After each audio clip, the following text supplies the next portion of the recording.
మాకు రైతు భరోసా ఏం లేవు, ఏం పడలా. పడతాయి అంటున్నారు కానీ అది ఎంతవరకు నిజమో తెలియదు.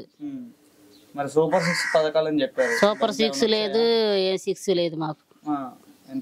ఏమీ లేదు, ఏం పడలా. మరి ఇప్పుడు ఫ్రీ గ్యాస్ అన్నారు, మొన్న ఇచ్చారండి మీకు? ఫ్రీ గ్యాస్ దీపావళికి అని అన్నారు, మళ్ళీ పోస్ట్ పోన్ అయ్యింది. మళ్ళీ ఎప్పుడంటే సంక్రాంతికి అంటున్నారు. సంవత్సరం గడిచిపోతుంది, ఇంకా 4 సంవత్సరాల్లో ఇంకేం చేస్తాడో తెలియదు. మరి ఇసుక ఫ్రీ ఇవ్వడం వల్ల పల్లెటూరులో అందరికి పనులు దొరుకుతాయి అంటున్నారు, అది ఓకేనండి. పనులు దొరుకుతున్నాయి, ఫ్రీగా ఇసుక తోలుకుంటాం, పద్దాక పని ఉంటుంది మగవాళ్ళకి, దానివల్ల అసలు ఇబ్బంది లేదు. అదొకటైతే జరుగుతుంది. మరి ఇంకా ఇప్పుడు జగన్ గారు కూడా 5 సంవత్సరాలు చేశారు కదా, మీకు అప్పుడు ఏమైనా పథకాలు వచ్చినాయా? జగన్ గారు చేసినప్పుడు మాకు అసలు వస్తాయి అని తెలని కూడా తెలియదు, మాకు అన్ని మాకు వచ్చేసి చేరిని కూడా వాళ్ళు వాలంటీర్లు మాకు ఇళ్ళకి వచ్చి ఇది ఉందని మాకు ఇప్పటికప్పుడే చెప్పేవాళ్ళు, ఇచ్చేవాళ్ళు.